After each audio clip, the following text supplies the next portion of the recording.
La radio est-elle toujours aussi pertinente en 2025? Radio versus réseaux sociaux, le match est-il perdu d'avance?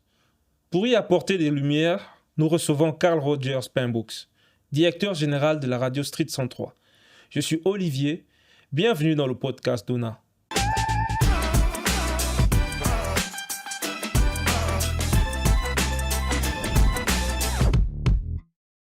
Bonjour Carl.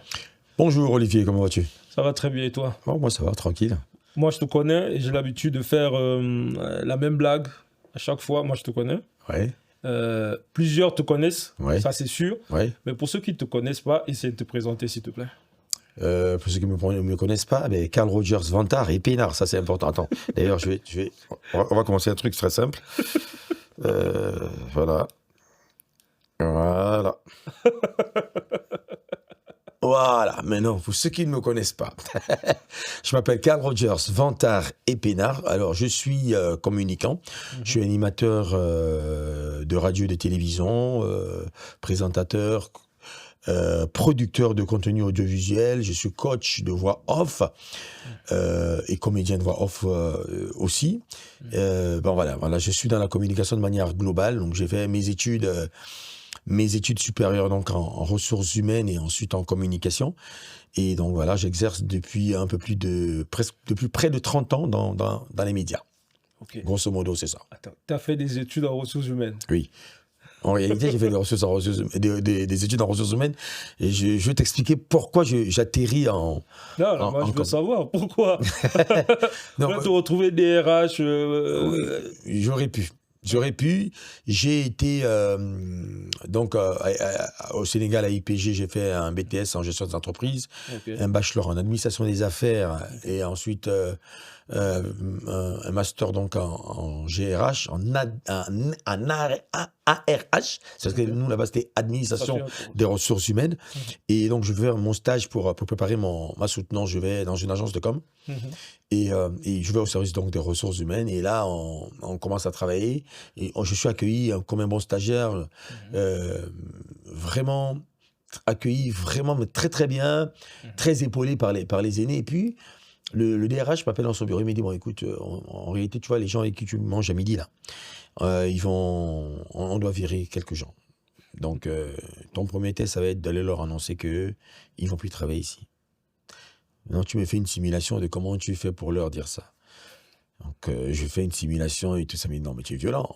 Tu peux pas faire ça. Et après, donc, je sors de là, j'ai dit, c'est pas fait pour moi. Donc, j'arrête le stage dans l'agence de com. Et le gars, parce que pendant que j'étais en GRH, les gars de tout ce qui était CREA et tout ça là, du conseil en communication, me sollicitaient. Enfin, je donnais mes avis quand j'assistais aux réunions et tout ça. Il m'a dit, mais toi, tu viens faire quoi là-bas? Toi, c'est la communication. C'est comme ça que je vais faire la communication maintenant pour vraiment, parce que j'étais déjà animateur. Ok. En fait, même j'ai eu le stage à cette agence parce que j'étais un animateur connu à Dakar. C'est comme ça qu'on m'ouvre la porte et que j'ai la chance de faire le stage. Et c'est comme ça que je me lance complètement. RH, je n'ai jamais pratiqué. C'est-à-dire que si tu me mets dans un bureau pour dire, va gérer, oui, j'ai peut-être les prérequis de l'école, mais je n'ai jamais pratiqué. Ok, mais en fait, ça tombe bien que tu parles de Dakar parce que la première fois que j'entends parler de toi, je suis dans un taxi. Oui. Et je crois qu'il était 11h, bientôt midi, je ne sais plus exactement. Et je discutais avec le taxi, le monsieur il me dit vous venez d'où? Je dis non, je suis gabonais. Ah, tu es gabonais?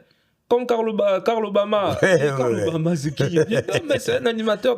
D'ailleurs, c'est dans bientôt là. Son émission va bientôt commencer. J'aime bien l'écouter. Et je crois que midi est arrivé, il a lancé la fréquence et bam, je t'ai écouté pour la première fois. Dis-moi un peu, mais comment s'est passée ton intégration? Comment tu as fait toi pour te retrouver dans une radio sénégalaise? Alors moi j'ai commencé la radio ici à Génération Nouvelle. Oh, ok. J'ai commencé la radio depuis le Gabon alors? depuis le Gabon. Ok. Je venais d'avoir le bac. Ok. Et avant d'aller m'inscrire à l'université, donc j'avais entendu un communiqué à la radio et où on faisait ce qu'ils avaient appelé ELVA, Espace Libreville Vacances. Donc on recrutait des jeunes animateurs, des stagiaires pour l'apprentissage en radio. Moi j'étais déjà passionné de radio parce qu'au lycée j'animais déjà j'étais déjà maître de cérémonie, donc de tout ce qui était fêtes scolaires, journées récréatives et tout ça. Et Je suis allé faire le test. J'étais avec Patricia Lidimwele. Oh, ok. On a commencé ensemble et plein d'autres gens. Et puis, bon, allez, voilà. J'ai été pris pour faire le stage. Ensuite, Attends, Patricia Lidimwele, la patronne de la com. oui, la patronne de la com gouvernement, de la com présidentielle, voilà. Le conseil spécial, Ok. chef des départements communication présidentielle. Donc, on est allé le même jour. Mhm. Et plein d'autres personnes, des techniciens, d'autres qui nous ont quittés. Et donc, voilà, on a été retenus. Elle avait toujours voulu faire le journalisme. Moi, j'ai toujours voulu être animateur. On a été retenus, on a fait notre stage pendant un moment. Mhm. Et j'ai eu la chance, c'est que quand j'arrivais à la radio, il y avait Early, Ok. qui était la superstar. Il y avait Early, les deux superstars, c'était Early et Thierry Mila. Ok. Bon, après, les deux étaient partis à Radio Soleil. Donc, l'émission de Early est restée creuse. Il fallait trouver quelqu'un. Et puis, moi, on m'a proposé, on m'a dit, ah bon, est-ce que tu peux faire la musique douce le soir et tout. Et j'ai commencé à faire mon émission. J'ai commencé à être écouté. Tout doux. Après, moi, mes parents m'ont dit, ça là, c'est pas ça qui va te faire gagner de l'argent. Il faut que tu ailles faire des études. On n'a pas investi dans ta vie pour être un petit animateur. Et c'est comme ça que j'arrive à Dakar. Quand j'arrive à Dakar, j'abandonne tout ça. Je me dis, bon, moi, je suis venu faire mon management. Je vais finir un grand gestionnaire de ressources humaines parce que c'était vraiment ce que mon père m'avait mis dans la tête. Et donc, je commençais à faire les trucs. Et puis, la galère. En fait, c'est la galère. Ça, c'est un truc que je ne dis pas aux gens. C'est la galère parce que les parents me disent en réalité de rentrer. Ils me disent, non, là, avec trop de problèmes, trop de malheurs, mon père avait pris plein de crédits et il n'arrivait plus à joindre les deux bouts. Moi, la chance que j'avais, c'est que l'école était payée. Ok. En fait, non, l'école était payée pour la deuxième année. C'était ça le truc. C'est que, en fait, on faisait des virements qui n'étaient pas arrivés sur le compte de l'établissement. Donc, mon père payait, finalement, par Western Union. Et donc, l'année où on arrive à la fin de l'année, le vieux me dit, il faut rentrer.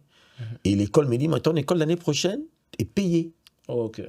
C'est comme ça que je dis, non, c'est trop facile. Je vais quand même faire le BTS. Et ensuite, je rentre avec un diplôme. C'est comme ça que je vais aller faire un test à la radio. Une première radio qui s'appelait Radio Soleil. Santé FM.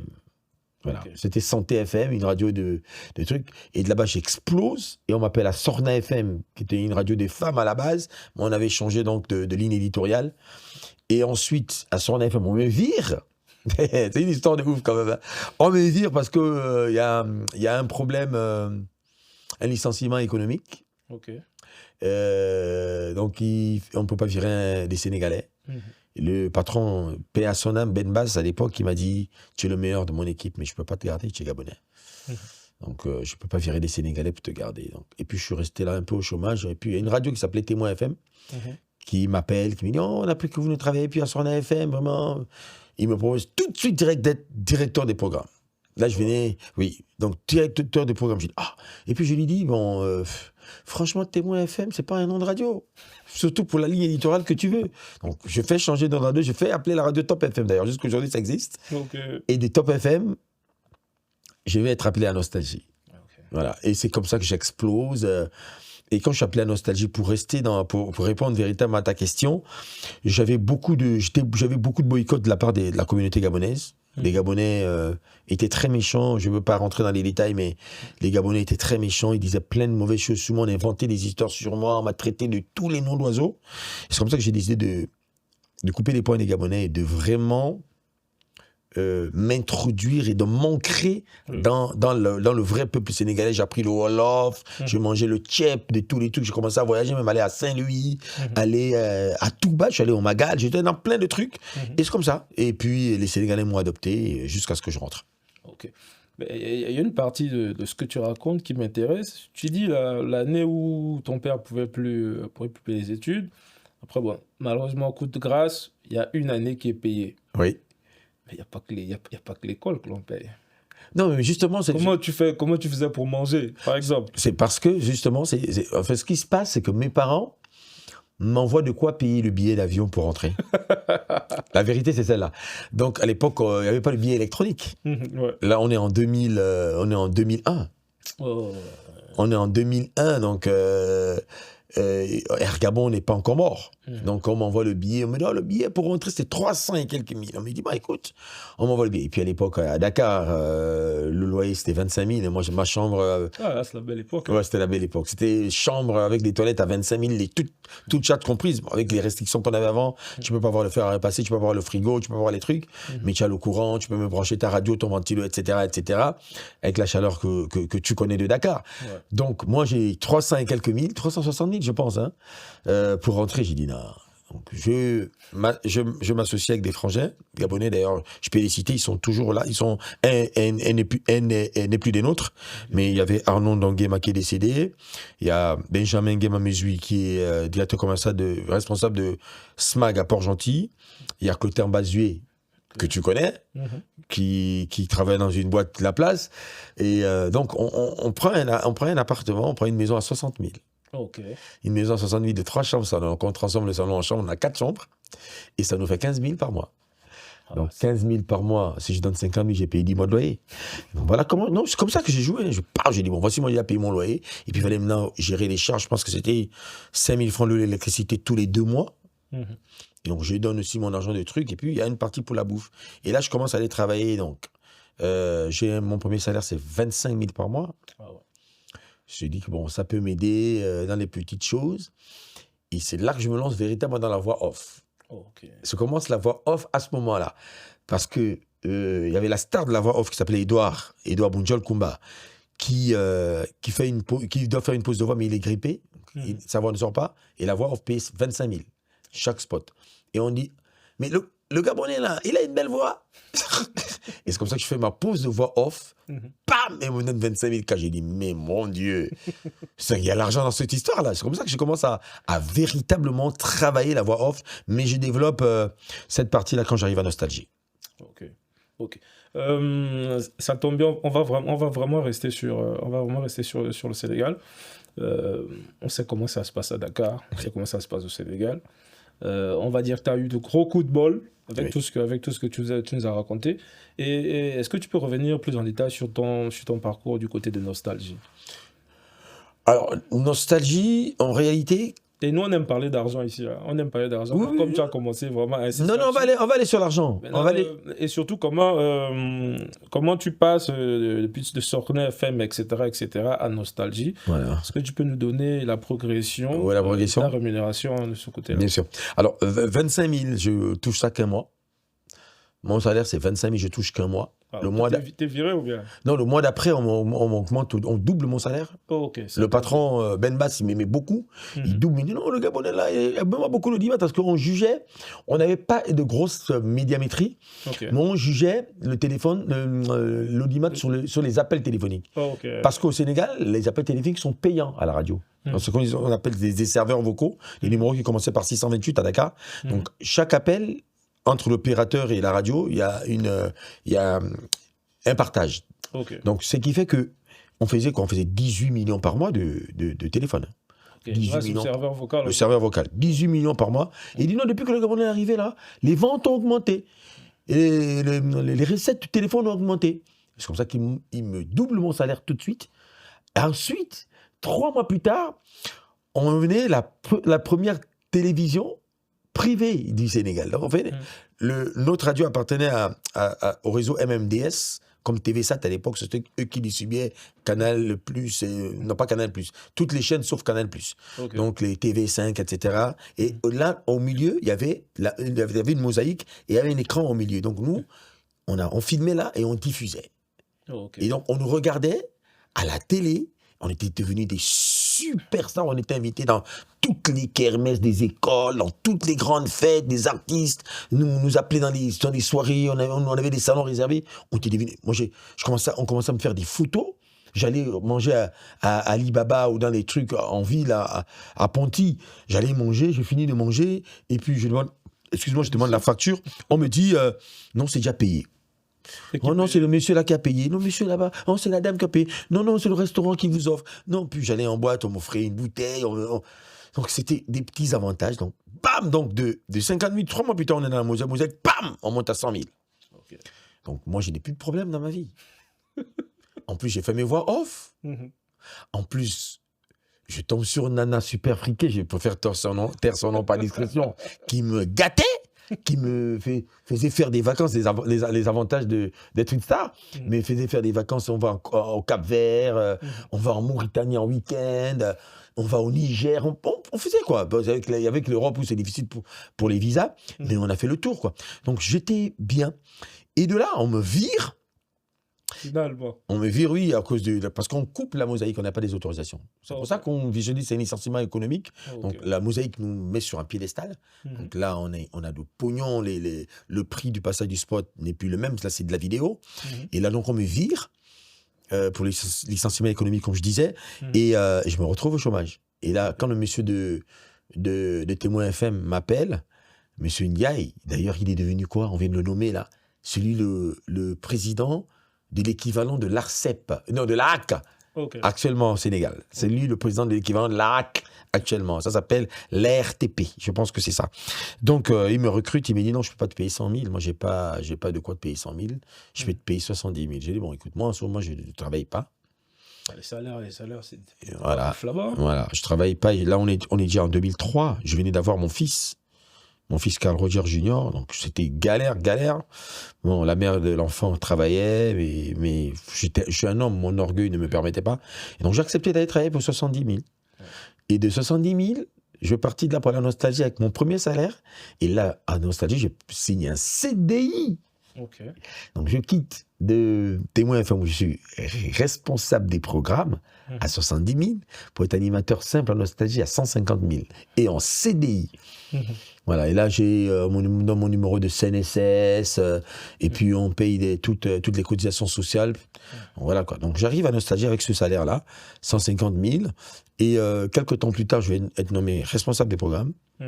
On augmente mon salaire à 250 000. Ensuite, je vais monter à 350 000 en tant que directeur des programmes.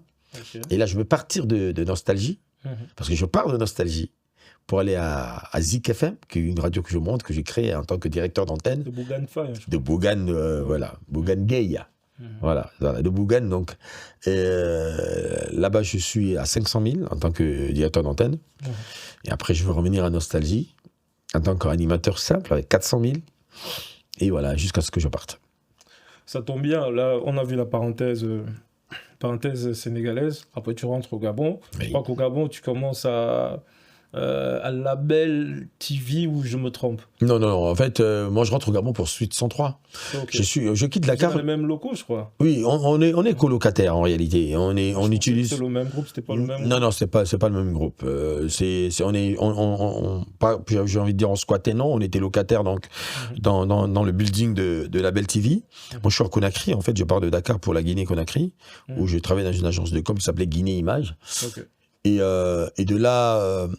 Massassi, je l'appelle comme là, j'ai dit ça ici comme ça parce que là c'est le frangin, je ne veux pas dire le ministre Max Samuel ou Madjogo, mais là je dis Massassi en tant que frérot.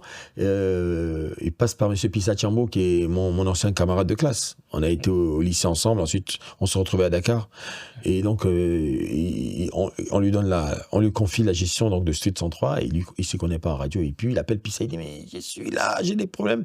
Il avait déjà contacté 2 personnes qui ne s'en sortaient pas et là il m'appelle. Puis ça m'appelle, il me dit, mais écoute, Massassi te cherche. Mais il n'aille pas toujours. Je dis, mais comment? Mon téléphone est allumé. Il dit, non, il va t'appeler tout de suite. Là, il m'appelle en appel normal. Je dis, je n'arrive pas à te joindre sur WhatsApp et tout. Je dis, bah écoute, on parle. Il me dit, non, calme, mais comment? Tu sais que c'est toi qui m'as reçu à Dakar. Moi, je suis censé monter une radio. On m'a confié une radio. On fait comment? Donc, on deal. On s'entend sur le pognon. Là, Attends. tu as reçu Massassi à Dakar. T'es à Dakar depuis quoi? Moi, je suis arrivé à Dakar en 2000. En 2000? Oui. Massassi vient après moi. Ok. Massassi, je pense qu'il vient en 2000. Quand il vient, je suis à Sorna FM. Il vient en 2002-2003. Ok. 2003, parce que, oui, je pense, 2002-2003. Il vient après moi. Moi, je le reçois en tant que Massassi, donc membre du groupe Aïeux. Ensuite, il me propose de devenir son impresario parce qu'il lance sa véritable carrière de solo. Il s'est dit, bon, moi, les garçons là, je travaille toujours avec eux. Mais je vais lancer ma carrière solo. Donc là, on fait son premier single solo, Les 1000 peurs. It is gonna fou, it is gonna fou. On fait ça ensemble. Il fait un petit home studio chez lui, au quartier d'Herclay. Et ensuite, alors j'essaie de le placer dans des petits événements. Il y avait des petits festivals là. J'essaie de le placer là et de trouver. Ensuite, il y a quoi d'autre? Oui, ensuite, je le mets en rapport avec Ahmed Sultan, avec qui vont faire un featuring avec le groupe Aïeux. À la base, c'est une chanson en solo. Mais lui, il met cette chanson dans le groupe Aïeux, qui va s'appeler Children, je crois, dans l'album. Ensuite, présentation avec DJ Awadi. Et lui, il va travailler chez Awadi. Ouais. D'ailleurs, ça reste mon frangin. Quand il rentre, je rentre ici, il me reçoit correctement. Et puis, on se voit. Il crée Maïna, moi, je venais en vacances et tout. Et là, il m'appelle. Comme ça, par l'entremise de Pissa Chambo, de Wilfried. Et il me dit, mais écoute, moi, je suis en train de lancer une radio, j'ai besoin de toi. J'ai dit, écoute, voici les conditions. Moi, je travaille ici, voici ce qu'on me paye. J'ai un statut d'expat, mais bon, c'est pas un vrai expat, parce que le gars qui m'emploie, c'est mon frangin, qui est aux États-Unis. Et voilà. Donc, il me dit, non, viens, on va se débrouiller. Il m'envoie un billet d'avion. J'arrive pour Street 103. On est effectivement dans les locaux de la Belle TV. Et là, on lance la radio. On a fait le lancement. Le souci avec des invités comme toi, vous avez trop vécu là. Trop vécu depuis... Tu es arrivé en 2000 au Sénégal. Oui. En 2000, les réseaux sociaux, Facebook n'existait même pas Pas encore. du tout. On ne savait même pas que Facebook allait arriver. Non. MSN Messenger. Limite, même i5 n'était même pas... Non, i5 est venu après, j'étais déjà... En 2004 ou 2005 par là. Non, nous, c'était voilà.fr. Voilà.fr, 1, 2, 3 Love. Voilà. Et donc là, moi, je me dis, bon, il n'y a pas tout ça. Tu te retrouves au Libreville au Gabon, Street 103. C'était quoi ta position à Street? Tu étais léger déjà? Directeur général adjoint. Ok. J'étais chargé des programmes et de l'antenne. Voilà. Okay. Donc, voilà. C'était moi qui le manager de la radio. Et aujourd'hui, tu es directeur général de la radio, administrateur directeur général de la radio Street 103. Donc, ok, ouais.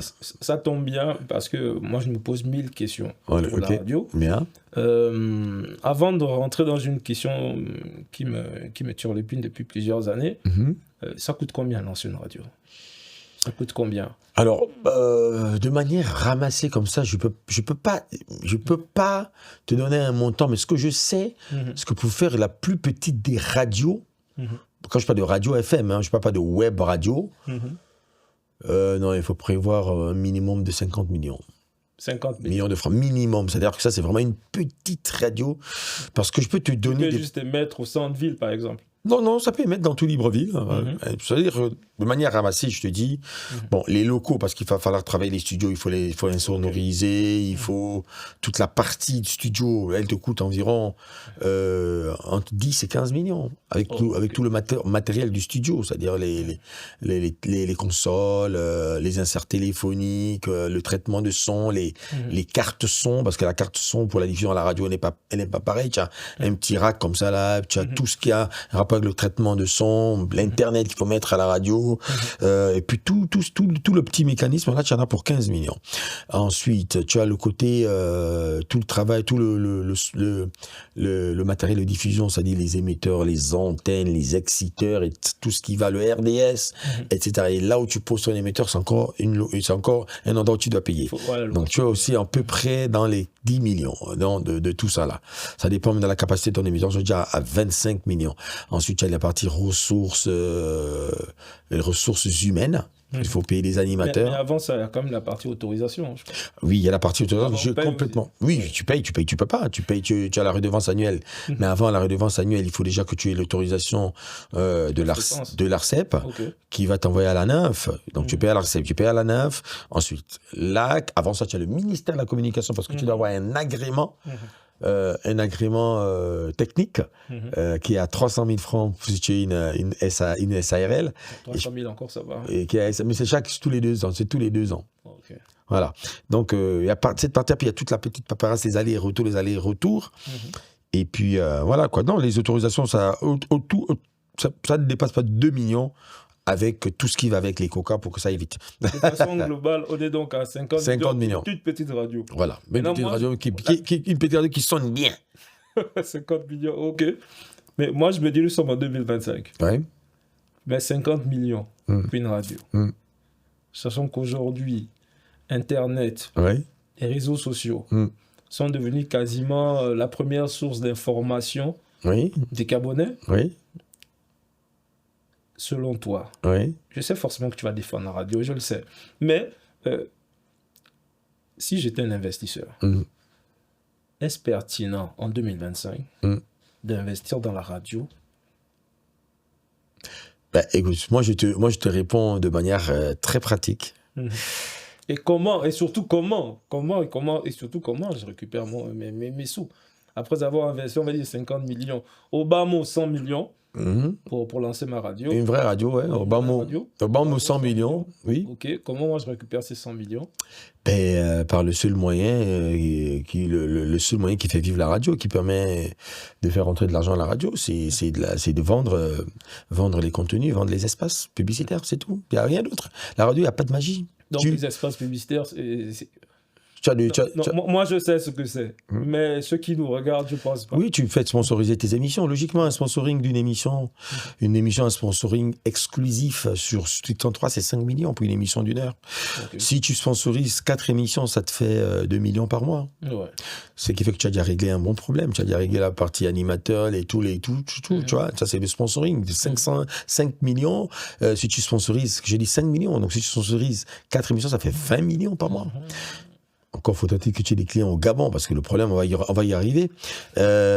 Après, tu as ce qu'on appelle des écrans publicitaires, donc pour les pubs en tout genre, les communiqués, tu peux vendre un temporaire. Il y a plein de choses qu'on vend à la radio. C'est que les gens se contentent que du spot publicitaire. Mais juste dire, Canal+, vous offre l'heure. Ouais. Ou bien dire, je ne sais pas moi, Monsieur Ona vous offre l'heure. Il doit payer ça. Ou bien tu peux décider de créer un écran publicitaire dans une émission. Tu dis, bon, l'émission dans le podcast d'Ona, la qu'on diffuse sur Sud 103, en version audio, tu dis, moi, cette émission-là me plaît. Je veux qu'à la 10e minute, vous puissiez couper cette partie-là pour mettre la pub. Mais ça a un coût. Et c'est comme ça qu'on vit. Donc, c'est qui fait... Et ça, c'est ça le problème des radios du Gabon. Bon, je sais qu'on va y arriver, mais j'anticipe. Le problème des radios du Gabon, c'est que les gars ne misent pas sur le contenu qui permet de vendre. Et c'est l'un des problèmes qu'on a eu à Street 103. Maintenant, une petite parenthèse, le podcast d'Ona sera très bientôt. Audio. C'est sur Street 103. En version audio. Voilà. Et donc, voilà. Justement, tu as parlé de certains éléments qui font rentrer des sous. Tu as fait le bon parallèle avec notamment le podcast qui arrive. Bien sûr. Et donc, ça nous permet de passer à la partie 2. Oui, mais tu avais posé quelques questions, oui, par rapport à la pertinence. Je n'ai pas complètement répondu à l'autre partie. Non, j'ai eu ce que je voulais. Parce que oui, non, moi, c'est la pertinence de la radio à l'heure des réseaux sociaux. Voilà. Pourquoi est-ce que tu vas investir 40 millions alors que tu veux juste faire une web radio qui te coûte peut-être moins cher? Parce qu'avec une web radio, tu n'as pas besoin de tous les équipements, tu n'as pas besoin d'un émetteur, tu n'as pas besoin d'aller à Kolongom. On va comme ce que nous on est en train de faire là. Ouais. On va à Kolongom maintenant poser nos équipements là-bas, ce qui nous coûte un prix, je ne vais pas le dire. C'est un coût mensuel ou trimestriel. Voilà, annuel. Enfin, mais c'est facturé. Là, tu fais ton truc uniquement avec le net, tu n'as pas besoin de fréquence. Mais tu as quand même besoin d'avoir un studio, tu as besoin d'un traitement de son, etc. C'est du streaming. Mais moi, j'ai envie de poser une question. C'est vrai qu'aujourd'hui, c'est toi qui poses les questions. Mais combien de gens au Gabon écoutent la radio sur Internet? Parce que le problème du Gabon, ce qui marche, c'est la polémique. Ce qui marche au Gabon sur Internet, c'est faire des lives à polémique. C'est faire du chocolat des filles.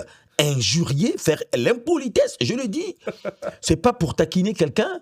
Je dis, je n'ai aucun problème avec chocolat des filles, mais plus tu es aussi incondescendant, aussi sauvage, aussi mal poli, parce que je sais que chocolat des filles, c'est quelqu'un de très instruit, et quand tu écoutes son discours, tu sais qu'il a des trucs, mais il a compris ce qui marche. C'est comme ça que ça marche. Et les gens vont perdre du temps pour aller regarder ça que d'écouter la radio. Sur Internet. Mais demande à tous ceux qui ont la radio. Nous, Street 103, on était en streaming. Mais le trafic n'était pas aussi élevé que sur la bande FM. Donc aujourd'hui, faire une web radio, oui, peut-être dans quelques années, parce qu'il ne faut pas se mentir, Internet coûte cher au Gabon. Quand moi, je vais à Dakar voir mes enfants, j'ai un forfait quotidien, j'ai un forfait de 24 heures à 100 francs, où je peux faire tout ce que je veux en illimité. Ici, avec 1000 francs, si tu commences à écouter beaucoup de la radio, ton forfait finit dans la journée. C'était la première partie du podcast Dona avec Carl Rogers. On se retrouve juste après la pub.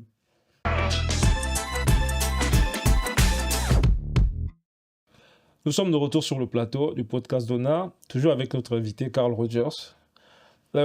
Carl, tout à l'heure, on parlait de l'influence toujours importante de la radio ou pas à l'ère des réseaux sociaux. Et tu as abordé le sujet de la web radio. C'est quelque chose qui t'intéresse ou Oui, parce qu'en réalité, la FM va devenir de la XM. C'est-à-dire que c'est un mélange de numérique et de modulation de fréquence hertzienne. Donc logiquement, dans certains autres pays, c'est maintenant des XM. Donc c'est plus de FM comme on entendait. FM, Top FM, Route FM, je donne des noms comme ça, Star FM. Normalement, ça devrait s'appeler désormais Top XM, etc. Aux États-Unis, ça se fait. Oui, de XM, oui. Ouais. C'est-à-dire que tout est normalement automatiquement relié. Nous, on avait Sud 103, là, on est d'ailleurs dans le cadre de la relance de la radio, on est en train de refaire, on a perdu peut-être notre Sud103.net, mais on va revenir sur sud103.com, le nom de domaine qu'on vient de racheter. Et tu peux pas te passer du net. Mais je reviens sur le côté FM parce que c'est le média le plus populaire au monde, le plus démocratique et le plus populaire au monde. Parce que même si tu n'as pas accès à Internet, avec un petit poste de radio, tu peux écouter la radio. Un petit poste, un petit transistor, comme on l'appelait à l'époque, partout où tu vas. À la différence de la télé ou de l'Internet. Dans ta voiture, tu écoutes, avec ou sans Internet, tant qu'il y a une fréquence au champ. Les mamans allaient au champ avec des radios, écouter les communiqués. Tu te souviens encore de l'époque des communiqués sur Radio Gabon ? Je me souviens de tout ça. Donc ça ne peut pas disparaître du jour au lendemain. Et surtout dans notre pays, le Gabon, comme je le disais, l'accès à Internet est limité. C'est-à-dire c'est même les populations qui ont limité eux-mêmes l'accès à Internet. C'est juste au bling-bling, au match-vu et aux réseaux sociaux du Congo, ça. Parce que la vérité, c'est celle-là. C'est que les gens utilisent Internet en général. Combien de filles écrit à des filles, des jeunes filles ou même des jeunes garçons. Aujourd'hui, même mon fils, c'est la bagarre que je suis avec lui tout le temps. Mais papa, ça veut dire quoi ce mot-là ? Je lui dis tout le temps, va sur Google. Google a réponse à tout. Mais personne ne pense à Google. Mais ils peuvent te raconter toute une vie sur les choses que je ne connais pas là. Instagram, je ne suis pas trop fan. Ils peuvent te raconter une histoire sur sur TikTok. Même l'autre, là, le truc des vidéos, là, le premier truc des vidéos, là. Non. Ah oui. Ça s'appelle comment, là ? C'est des filles qui utilisent le plus, là. Qui a eu les filtres, là. Oui. Snapchat. Ouais. Voilà. Ils peuvent te raconter tout ça, mais personne ne pense à Google. C'est-à-dire que tu dis à un enfant aujourd'hui, le Gabon a combien de départements ? Il y a combien d'ethnies ? Et pourtant, ça c'est une info que je donne. Hein. Je crois que les gens l'ont remarqué depuis quasiment une semaine. Google a lancé une IA générative. En gros, lorsque tu cherches quelque chose, par exemple les principaux départements du Gabon, l'IA va te faire un résumé assez pointu de la question et répondre à tes questions. Mais voilà. Ça, c'est quelque chose que tu m'apprends ici, que moi, je ne savais pas. Mais je veux dire, le basique, même le basique de Google, dans les autres pays, c'est un réflexe, en fait. Dès que tu doutes de quelque chose. C'est vrai que j'entends les gens même dans les discussions dire « Non, ne disons pas, allons taper l'onganga ». Ils ont même pu trouver le bon mot, qu'ils ont adapté à la culture gabonaise. Mais les gens, ils ne pensent pas à ça. Donc, ce n'est pas à la radio. Les gars, ils ne vont pas se concentrer sur la radio. Il y a des radios ici, je vais pas les citer, qui ont des applications mobiles. Mais allez-y demander à ces gens-là combien de gens utilisent. La plupart des gens qui utilisent ces applications mobiles sont hors du Donc, l'avantage, effectivement, de rester, nous Sud 103, quand on va revenir, on va beaucoup communiquer sur la partie digitale et surtout parce qu'il faudrait que les Gabonais de la diaspora restent connectés aux réalités du pays parce qu'on a fait une radio qui parle aux Gabonais, qui est au Gabon et qui parle aux Gabonais. Et donc, ce que les gens qui sont hors du pays ou les gens, il y a même des gens qui ne sont pas Gabonais mais qui s'intéressent au pays, qui sachent tout de suite, même dans les moteurs de recherche, que quand tu veux avoir des informations sur le Gabon, tu vas sur Sud 103. Donc, on ne peut pas être en marge de l'évolution technologique, c'est pas possible. On ne peut pas être en marge des réseaux sociaux. Aujourd'hui, tu as ce qu'on appelle des véritables radios digitales, où tout est en live, même sur WhatsApp, tout est en live, sur YouTube, pendant que toutes les émissions passent. Donc, c'est des choses qui existent, même si c'est pas forcément filmé, mais tu as la partie podcasting audio. Ouais. Ça tombe bien, mais bon, comme tu le sais, on aime parler des chiffres ici. Et moi, j'aimerais comprendre. J'ai un directeur général de radio sur le setup et j'aimerais comprendre comment vous fixez les prix de diffusion des spots au Gabon. Alors, quels sont les critères? Parce que j'ai l'impression, je ne vais pas donner le nom d'une radio ici. D'accord. J'ai l'impression que chacun se lève un matin et décide de fixer le prix de diffusion d'un spot de 30 secondes à 100 000 francs. Ok. Quelqu'un va se lever demain, 30 secondes à 250 000 francs, et après demain à 25 000 francs. Je vais t'expliquer. Je veux commencer par la fin et revenir au début. Ce qui se passe, moi je l'ai vécu. Je l'ai vécu avec un client, un gros client d'ailleurs, de la radio, où j'ai vu des radios pas signifiantes qui avaient des montants de diffusion plus élevés que nous, qui étions, c'est vrai que pas sans médiamétrie, l'une des deux radios les plus écoutées du pays, localement après RFI, avec Urban FM. Donc, et j'ai vu des radios où le passage du spot de 30 à 45 secondes était à 45 000 francs, à 60 000, etc., etc., alors que nous, on était dans les 20, 30 000. Et pourquoi? Parce que vous êtes oui, nous, on est top 2. Hein, dans voilà, le top 2, dans le top 2, on est dedans.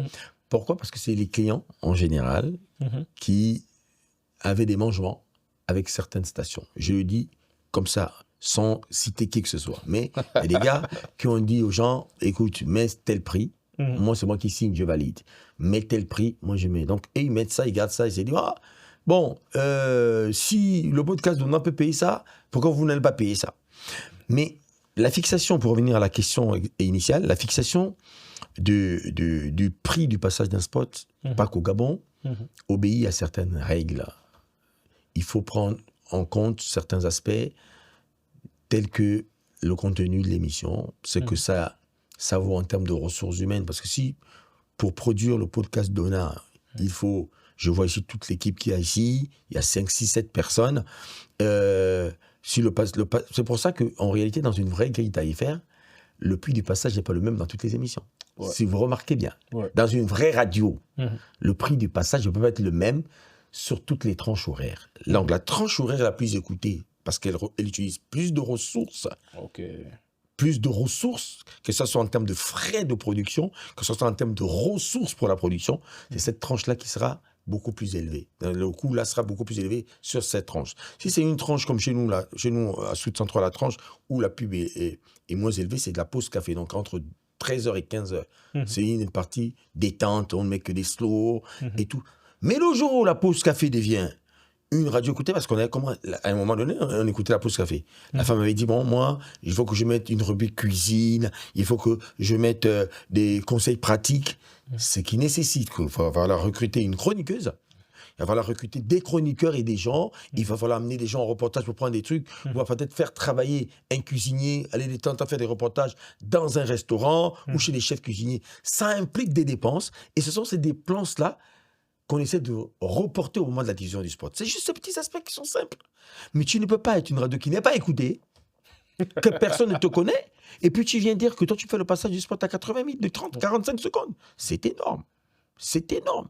Énergie, en France, a des prix, oui, plus élevés que ça. Mais mon frère, la moindre émission d'énergie, c'est des chiffres, et encore qu'ils ont de la médiamétrie. Et on peut te dire que, moi, par exemple, à Nostalgie Dakar, j'avais 3 millions d'auditeurs tous les matins.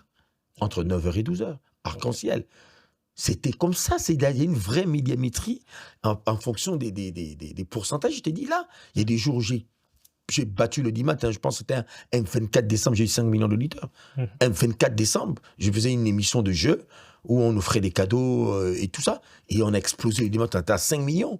Ou Alfadjiri, qui était la radio la plus écoutée à l'époque avant l'arrivée d'RFM, où travaillait d'ailleurs Laetitia Galibika, où Alfadjiri faisait des 6 millions. Oui, d'accord. Oui, Laetitia faisait le 13h de Walfadjiri. C'était elle qui faisait le 13h, le plus écouté de tout le Sénégal. 5 millions d'auditeurs par jour, à 13h. Oui. Pourquoi on n'a pas de médiamétrie au Gabon? Ça doit être le fait de qui? Parce que moi, je ne connais pas. Non, je ne suis pas du secteur, je ne suis pas du métier. Qu'est-ce qu'il faut mettre en place pour que l'on se retrouve en 2026 avec une médiamétrie au Gabon? C'est des entreprises privées, ça n'a rien à voir avec l'État, il ne faut pas qu'on accuse l'État. C'est des entreprises privées qui font de la médiamétrie dans tous les pays. Au Cameroun voisin, on a de la médiamétrie. Moi, j'ai commencé à y penser, j'ai commencé à travailler avec des gens, mais bon, après, ça nécessite quand même un certain nombre de moyens. Hein. C'est-à-dire que si tu veux faire de la médiamétrie au Gabon, il y a des postes, c'est-à-dire que s'il y a 20 radios, tu dois avoir 20 postes pour qui s'occupe, parce que la médiamétrie, c'est le chiffrage, mais c'est également les piges. C'est quand il y a un truc qu'on n'a pas entendu, on a un doute sur un truc qu'on t'appelle pour dire non, entre 12h et 13h, on a entendu quelqu'un qui menaçait le gouvernement, on veut retrouver, et puis tu peux ressortir ça. Donc s'il y a 30 radios, c'est 30 postes, et puis il faut des gens qui travailler. Ça nécessite quand même d'assez gros moyens et un certain nombre de logiciels.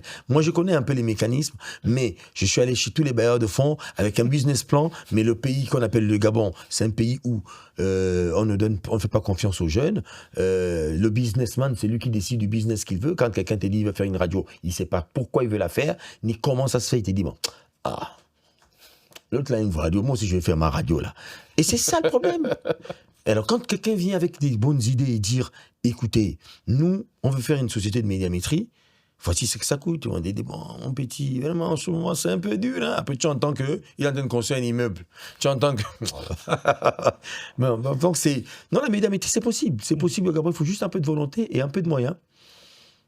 Donc, justement, j'en appelle aux bailleurs de fonds. Si vous êtes prêts, mais on peut se lancer dans la médiamétrie, dans les études de marché, dans les sondages, parce que tout ça va ensemble. Et franchement, c'est une entreprise qui peut beaucoup prospérer. On va revenir dans les chiffres. Tu disais on te facturait 25 000 francs pour la voix off. Oui, on me payait 25 000 francs, oui. Mais le plus gros montant que tu as reçu, le plus gros chèque, en termes de voix off à Dakar, il était de combien? Bon, nous à Dakar, 25 000, ça c'était à Sorna FM. À Nostalgie, c'était 50 000. Okay.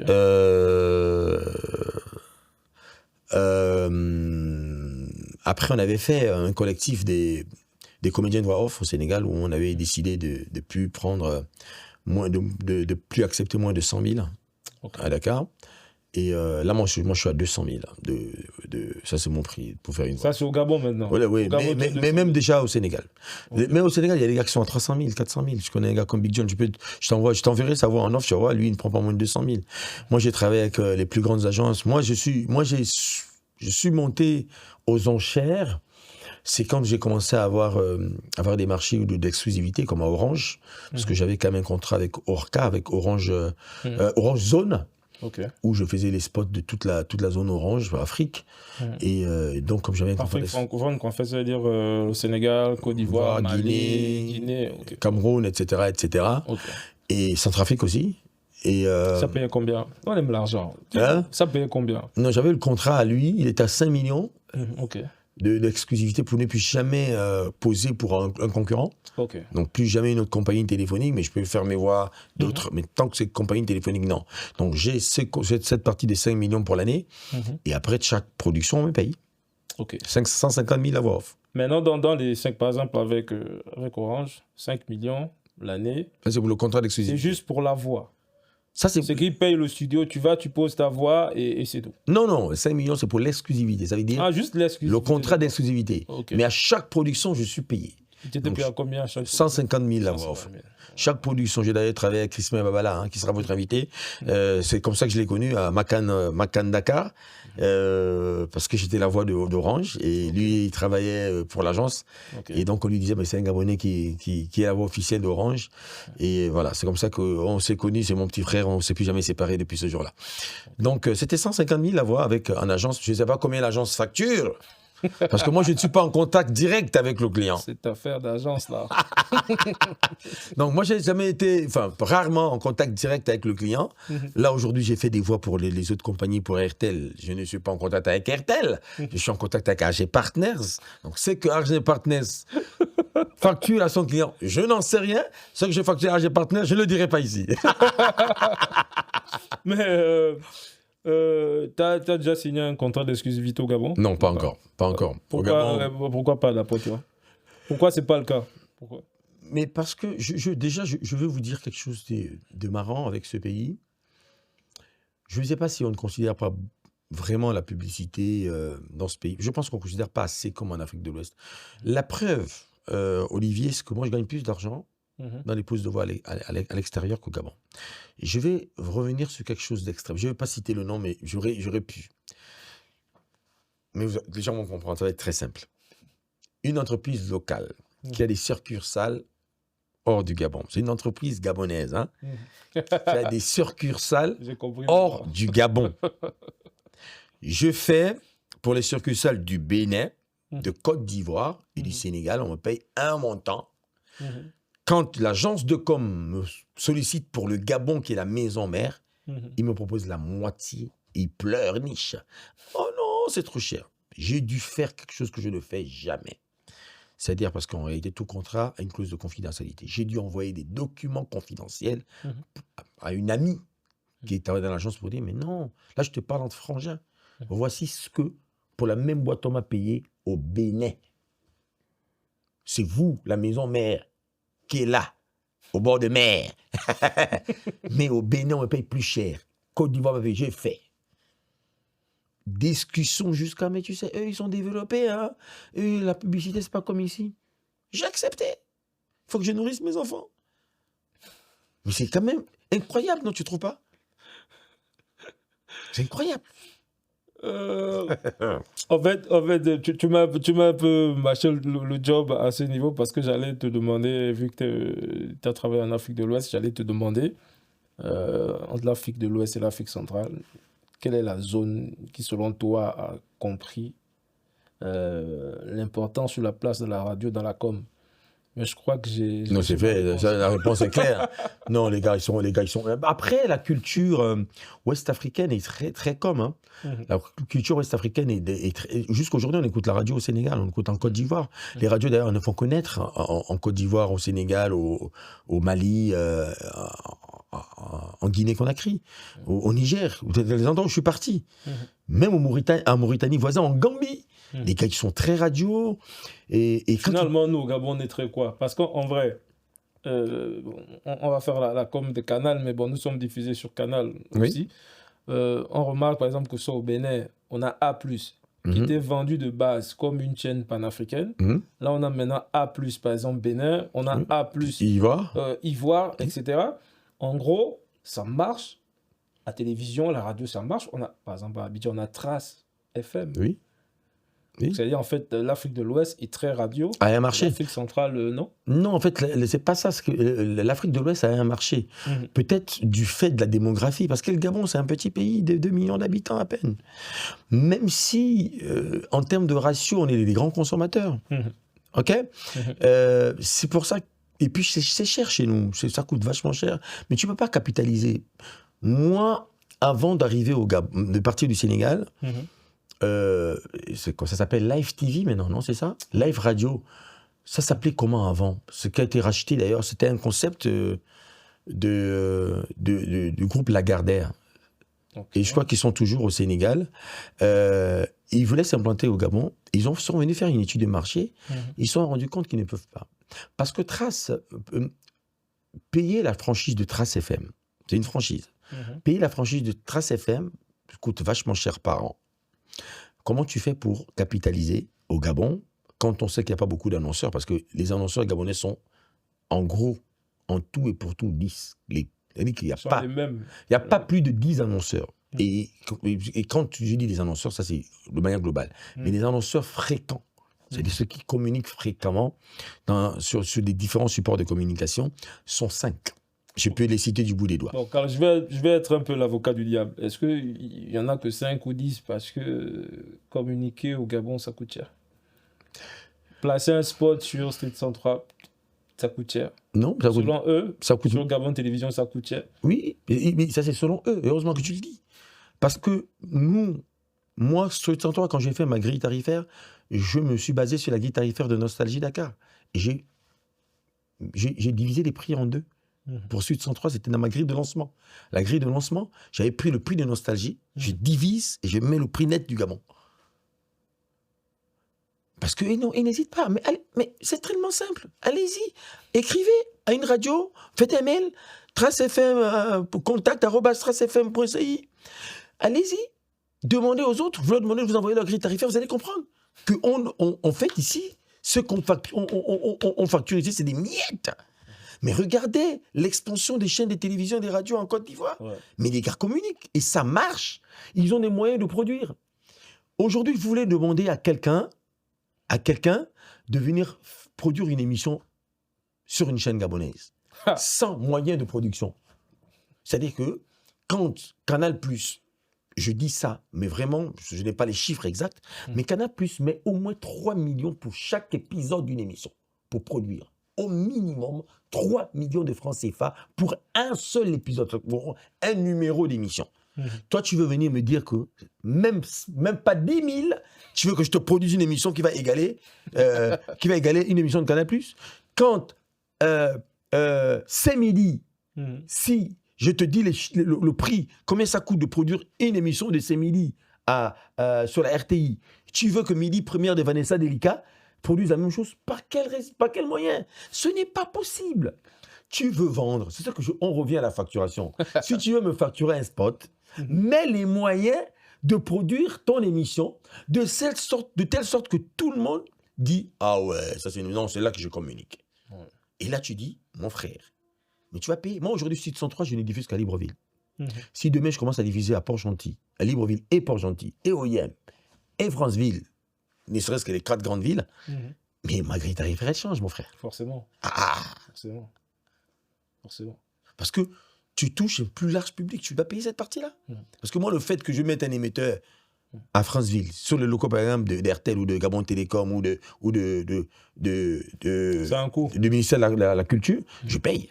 Mais pour ça, je dois... Enfin, mon frère, c'est aussi simple que ça. Moi, je suis curieux, tu as parlé de ces midis en Côte d'Ivoire. Tu as les prix? Je n'ai pas les prix exacts, mais à une époque, quand je faisais du benchmarking, j'avais les prix. Mais c'est vachement élevé. Mais ce que je sais, c'est que les gars mettent les moyens pour la production. Et je pense que c'est une production indépendante, parce que voilà un autre problème qu'on a au Gabon, c'est qu'on n'a même pas de producteur indépendant. On n'a pas de producteur indépendant. C'est-à-dire qu'aujourd'hui, Gabon Télévision, toutes les productions de Gabon Télévision sont des productions de Gabon Télévision. Même quand Fabas... Même on est chez vous. Là. Même on est chez vous. Même quand Fabas, je lui dis... même quand Fabas avait conçu son émission pour que ça soit une production indépendante, elle a fini par être une production de la télé. La preuve, un des chroniqueurs de l'émission, c'est le directeur général adjoint de Gabon Télévision. De groupe Gabon Télévision. Donc...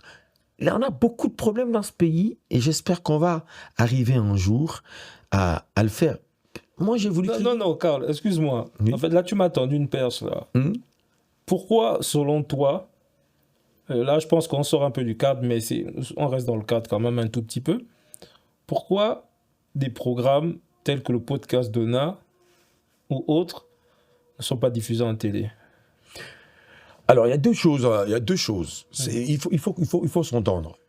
Est-ce que tu veux diffuser en télé en tant que locataire d'un espace. Non, je vais corriger, hein, pas diffuseur en télé. Nous sommes diffuseurs en télé. Hein. Oui, tu sais, c'était l'Africa. Voilà, nous Oui. sommes juste des Africains. Mais pourquoi nous ne sommes pas des podcasts de NA?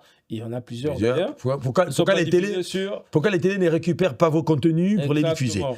Ben, pour la simple raison que peut-être qu'ils n'ont pas les moyens de vous payer. Parce que pour qu'ils diffusent le podcast Dona, il y a deux possibilités. Soit ils payent le contenu, c'est-à-dire ils viennent, ils prennent le podcast Dona L'argent aussi. et ils diffusent, ils vous donnent, ils disent bon, nous on va diffuser votre podcast. Nous comment on le vend, ça ne vous regarde pas. Canal+ est le meilleur exemple de tout ça. Maintenant, eux, ils cherchent leur sponsor. Ils disent dans le podcast Dona, on va mettre 3 écrans pubs. Donc, c'est 52 minutes. En attendant, ils nous ont déjà payé nos 100 millions. C'est fini. Okay. Et maintenant, combien ils vendent ça? Soit l'équipe de production du podcast Dona dit, je vais faire une location d'antenne. Donnez-moi tous les vendredis 1 heure, entre telle heure et telle heure, je paye au montant de votre grille tarifaire. Et à ce moment-là, le podcast Dona trouve ses partenaires et ce qui gagne, il gagne. C'est deux possibilités. C'est tout. C'est pas la magie.